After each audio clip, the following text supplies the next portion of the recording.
Assalamualaikum warahmatullahi wabarakatuh. Jumpa lagi dengan saya, Dr. Vita Cita Imiatarigan SALLM dalam mata kuliah Filsafat Hukum. Ini adalah referensi dalam mata kuliah ini. Sebelum membicarakan filsafat hukum, kita banyak mengartikan filsafat sebagai sebuah perenungan. Pengertian ini tidaklah salah, tapi kurang tepat. Ada beberapa hal kenapa seseorang bisa berfilsafat atau kenapa seseorang dapat menimbulkan filsafat. Yang pertama adalah bentuk dari rasa keheranan. Banyak filsuf yang menyatakan bahwa rasa heran manusia itu sebagai pendorong timbulnya filsafat. Keheranan juga menyebabkan manusia berpikir untuk mendapatkan jawaban mengapa hal ini dapat terjadi atau kenapa seperti ini. Lalu yang kedua adalah kesangsian. Augustinus dan René Descartes menyatakan bahwa kesangsian merupakan sumber utama pemikiran. Manusia merasa heran, kemudian ragu-ragu, juga apalagi dengan kemampuan indranya. Jadi mereka berpikir dan pikiran ini secara mendalam dan komprehensif. Lalu manusia juga sadar akan keterbatasannya. Manusia menyadari bahwa dirinya sangat kecil dan lemah, terutama jika dibandingkan dengan alam sekelilingnya. Sehingga manusia semakin berpikir. Manusia juga merasa dirinya memiliki kemampuan yang terbatas, terutama dalam hal penderitaan. Dengan kesadaran dan keterbatasannya, manusia mulai memikirkan bahwa di luar manusia yang terbatas tersebut pasti ada sesuatu yang tidak terbatas. Lalu manusia juga memiliki rasa kagum, termasuk kepada dirinya, alam semesta, dan juga isinya. Manusia merupakan makhluk yang memiliki rasa kagum pada apa yang diciptakan oleh Sang Pencipta. Kekaguman tersebut kemudian mendorong manusia untuk berusaha mengetahui alam semesta itu sebenarnya seperti apa, bagaimana asal-usulnya.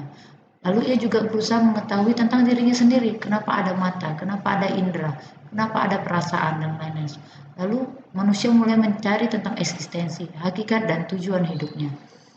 Secara etimologis, filsafat itu terdiri dari kata philo dan sophia, yaitu filosofia dan filosofi. Philo artinya cinta, sementara sophia artinya kebijakan. Jadi filosofi adalah cinta akan kebijaksanaan. Cinta akan kebijaksanaan. Artinya cinta yang sedalam-dalamnya seperti itu.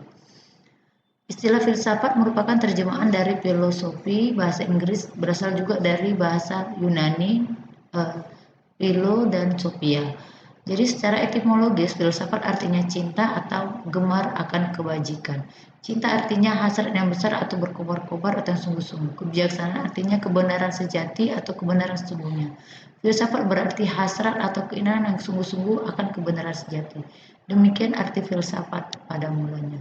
Menurut Immanuel Kant, filsafat merupakan pengetahuan menjadi pokok pangkal dari segala pengetahuan, yang di dalamnya tercakup masalah epistemologi yang menjawab persoalan apa yang dapat kita ketahui. Menurut Andrea Cara, filsafat adalah perenungan yang sedalam-dalamnya tentang sebab-sebab, ada dan berbuat, perenungan tentang kenyataan sampai mengapa dan penghabisan. Esensi pengertian filsafat yang pertama adalah upaya spekulatif untuk menyajikan suatu pandangan sistematik serta lengkap tentang seluruh realitas. Yang kedua, upaya untuk melukiskan hakikat realitas akhir dan dasar secara nyata. Yang ketiga, upaya untuk menentukan batas-batas dan jangkauan pengetahuan sumber daya, hakikatnya, keabsahannya, dan lain-lain. Yang keempat, pemikiran kritis atas pengandaian-pengandaian dan pernyataan-pernyataan yang diajukan oleh berbagai bidang pengetahuan. Ciri-ciri filsafat yang pertama adalah komprehensif, mendasar, dan konseptual. Komprehensif di sini artinya adalah pemikiran filsafat merupakan pemikiran yang luas, tidak membatasi diri dan bukan hanya ditinjau dari sudut pandang saja. Pemikiran filsafat merupakan juga pemikiran yang dalam, sampai pada hasil yang fundamental atau esensial. Dan yang ketiga adalah konseptual, artinya berpikir filsafat adalah berpikir melampaui batas pengalaman hidup sehari-hari. Koheren dan konsisten. Koheren artinya kesesuaian dengan kaidah berpikir logis, dan konsisten artinya tidak mengandung kontradiksi. Bebas artinya berpikir filsafat adalah berpikir secara bebas dari prasangka sosial, kepentingan politik, dan sebagainya. Objek filsafat adalah objek material filsafat dan objek formal filsafat. Sekian pokok pembicaraan kita hari ini. Tolong dikerjakan diskusi ilmiahnya dalam forum diskusi. Terima kasih. Wassalamualaikum warahmatullahi wabarakatuh.